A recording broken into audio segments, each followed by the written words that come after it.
Does that float or sink? Try it. Oh, it's floating. Hey, Isaac, what about yours? What is it? It's floating too. Is that a person? Does a person float on water? No. Jewel, what do you have? An apple, a toy apple. Oh, it's floating. They're all floating. What about you, Toby? What do you have? A car? Oh, he flipped over, but he's still floating. What about you now? What do you have? A farmer. Does he float? Float. So far, everything's floating. Whoa, what about that rock? Who wants to put the rock in? He did. Oh, that sank. Does a rock float? No. No. Can you see this one? Yeah. Same What does it mean? Is it it's sinking or floating? It's floating. Oh. Sinking. It's floating. Sinking. That's cool. How come? How is that possible? Look. I think this is...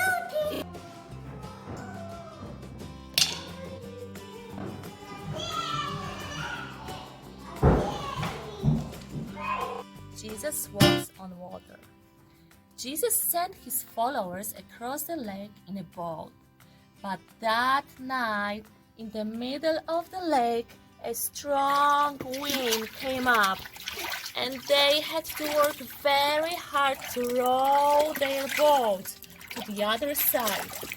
They were very scared. Have you ever been scared now? Yeah. Have you? Yes, you have. Me too. It's no fun being scared. Can you look out? They looked out and they saw somebody walking on the water. And then they got even more scared. Oh no! Who do you think was walking on the water? Was it Teddy Bear? Was it Superman? Was it Jesus? Yeah. Yes, it was Jesus. You're right. Can you walk on the water now? No. No, of course you can't.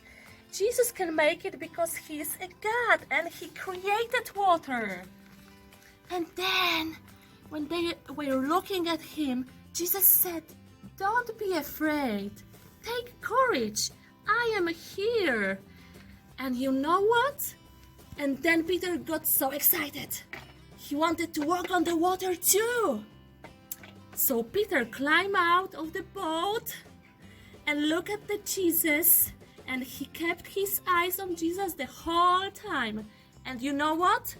Peter was walking on the water. I think Peter was a little crazy, but he was very brave too. But the wind was still very strong and the waves high. And Peter looked around and he got scared again. And he stopped looking at Jesus. So he started to sink in the water. And he said, "Jesus, help me!" So Jesus grabbed his hand and took him back to the boat. Where is the boat?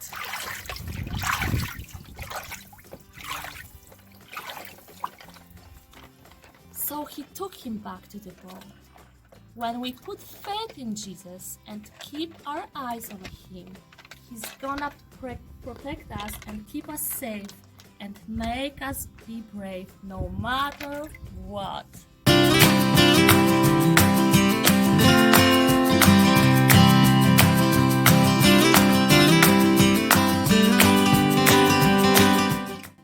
Good morning, boys and girls. How are we today?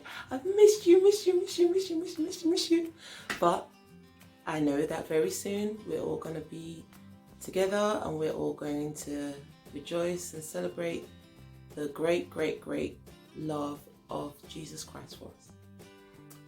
Together. I hope we're keeping well, and I hope that we are happy and we are being good for our parents and we're being good to our siblings also. Yeah? Okay. Well, today I'm going to share with you a very, very short message, and it's talking about the importance of love. But firstly, I've got a little example that I want to share. So, in my hand, what's this exactly? It's a battery. Now, in these, they are filled with so much power when they're full, even when they're half full. But when they're empty, it's gone. There's nothing, there's no power, there's no energy. Now, with a battery, usually you need this for any devices that you can think of that is battery operated, that you don't need to plug into a socket. Now, when this life in this is gone, it's meaningless. And I know how frustrating it is. I'm playing my video game, or I've got my iPod that I'm just trying to listen to, and then I've not been able to charge it, or the battery life has gone. It's frustrating because all I want to do is continue with it. I just want to continue listening to my thing or continue playing with my game. So this actually kind of reminds me of something that Paul said in the Bible when he was writing to the Corinthians. Now the the chapter and verses that we're going to read from today is 1 Corinthians chapter 13, verses 1 to 3. I'm going to quickly read it to you. Okay. So it says, "If I speak with the tongues of men and of angels, but have not love for others growing out of God's love for me, then I have become only a noisy gong or a clanging cymbal." Just an annoying. It's very annoying, isn't it? It's an annoying distraction. Verse 2. "And if I have the gift of prophecy," and it says basically, "and speak a new message from God to the people, and understand all mysteries and all knowledge, and if I have all faith so that I can remove mountains, but do not have love." But I do not have love, I am nothing. Can you imagine? Verse 3. "If I give all my possessions to feed the poor, and if I surrender my body to be burned, but do not have love, it does me no good at all." So it's trying to tell us that, in all honesty, without love in my heart, if I've got the best talents in the world and I display it and I share it, and if you do not do it with love, you are not really going to touch anybody. And you want to be able to touch people with your words.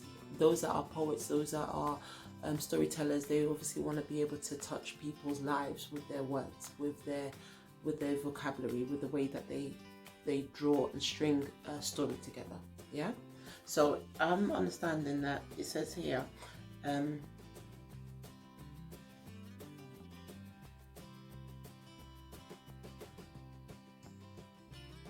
if we're not operating in love, all other gifts are useless. If we speak in tongues but do not love, we simply make a big noise, and nobody wants that, trust me.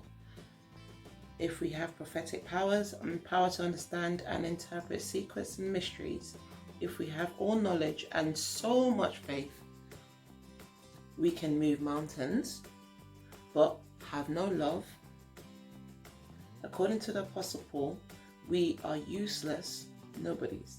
Even if we give away all that we have to feed the poor and surrender our very lives, but do it with wrong motives and not out of love, we gain nothing.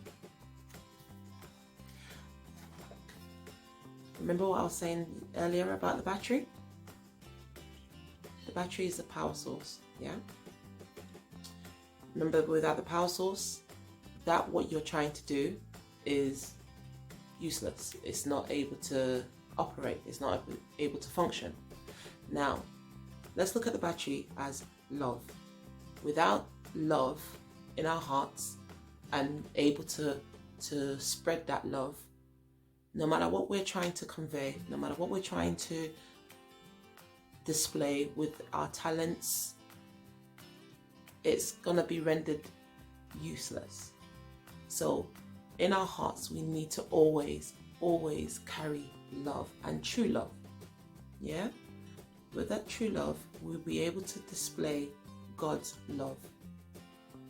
And what we are doing, how we're trying to reach people and to touch people's lives, we will be able to do so because we're carrying the power source, which is love.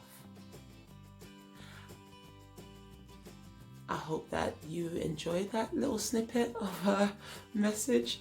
I haven't seen you guys in, like I said, forever, but I'm looking forward to doing so very soon. Now, I challenge you all this week to go forth, carry love in your hearts, and be good. Show God's love in everything that you do. In your talents, show His love.